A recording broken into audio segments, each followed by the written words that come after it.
What's up everybody, welcome back to my YouTube channel. Thank you for tuning in, and in today's video we're going to be going over what contracts to use when wholesaling real estate. I'm going to be giving you my purchase contract and my assignment contract for completely free in this video, so make sure you stick around to the very end of the video and watch the whole thing.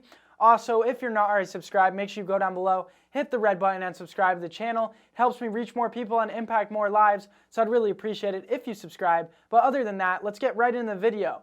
So first off, I'm going to be giving you my contracts and scripts for free. So not only am I going to be giving you my contracts, but I'm going to be giving you my cold calling script for completely free as well. So go to jacobblank.com/free.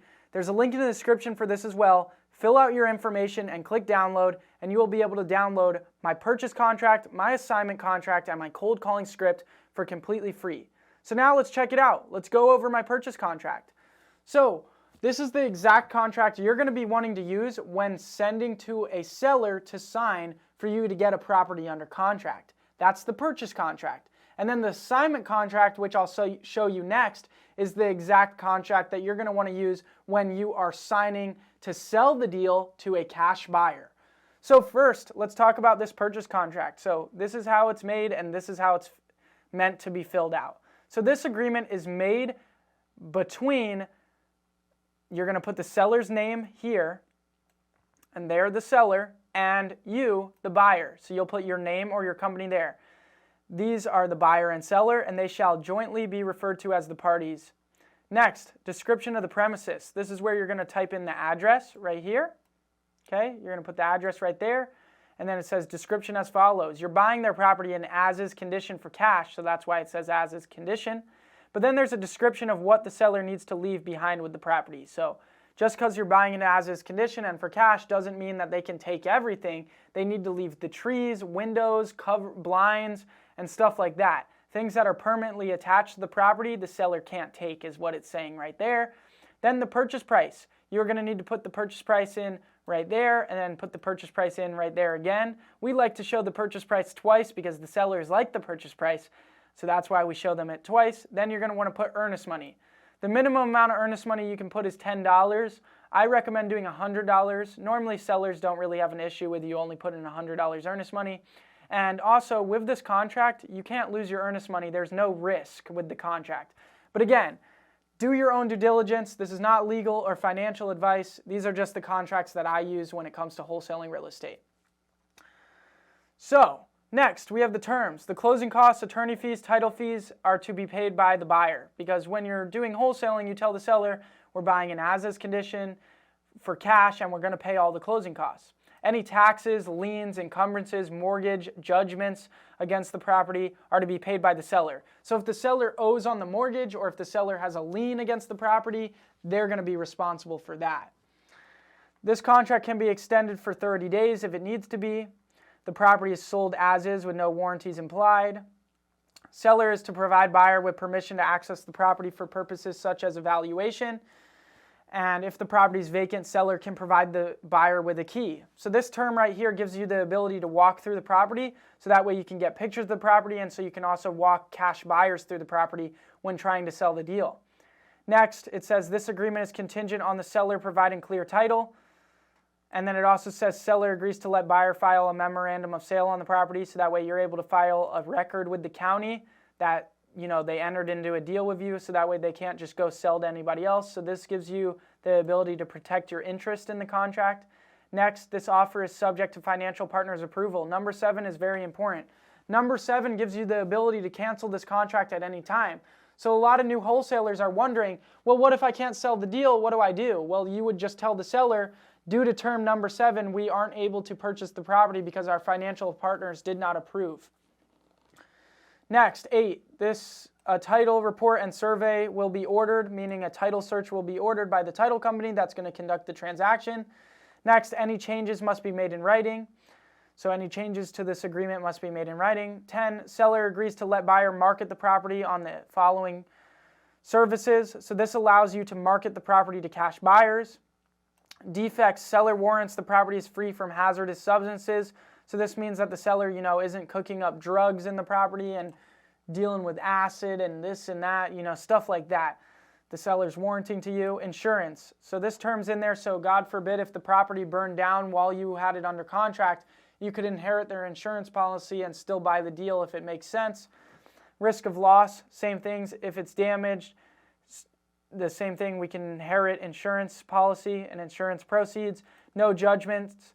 The seller is warranting that there is no judgments or anything threatening the equity in the property, so that way they're stating that they don't believe they have liens against it. And then acceptance. Once this is signed by both parties, it will become a binding agreement. And then close of escrow. Right here is where you'll type the closing date. So let's say the seller wants to close and sell you it and move out in 30 days. You'll put that date in right there. Any additional terms that are unique to the contract, you'll type in there. And then the title company, you need to pick a title company that will be conducting the transaction, and you will type that in right there. And then there's signature spots for buyer and seller. So there you go. That's the simple 2-page purchase contract that we use to lock up all these deals across the country.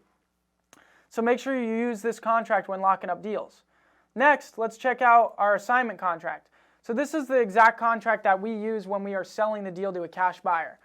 So assignor is going to be you because you're the one that's assigning the contract to the assignee. So you'll put your name or company in right there, and it says assignor assigns all its rights and delegates its obligations under that purchase agreement to the buyer, the assignee, for the property. So basically you are assigning your rights in your purchase contract to that cash buyer for a fee. So they're the ones that are actually going to have to, abide by that purchase agreement that you have with the seller now once you assign your rights to them. That's all an assignment contract is. So there you go. Now you're going to type the property address in right there. It says the purchase agreement is attached to this as Exhibit A. So your purchase agreement is the Exhibit A. And then you're going to put the assignee, your cash buyer's name in right there. And then they're going to be referred to as the parties. Next, we move on to the purchase price. So the cash buyer is buying the property for this amount. They are paying the assignment fee of this. So the total purchase price is to be this amount. So you'll put your contract price with the seller, the assignment fee, and then add those two together and put the total purchase price that the cash buyer is paying. Next, you're going to put the assignment fee amount there, the assignment fee that the assignee is paying to the assignor shall be paid, and then next you're going to put earnest money. You're always going to want your cash buyer to deposit earnest money, and you're going to want them to deposit $3,000 to $5,000 non-refundable earnest money no matter what. So you're going to put that amount right here, and then you're going to put the time and date that they need to deposit by and where. They will deposit it with the title company that's conducting your transaction.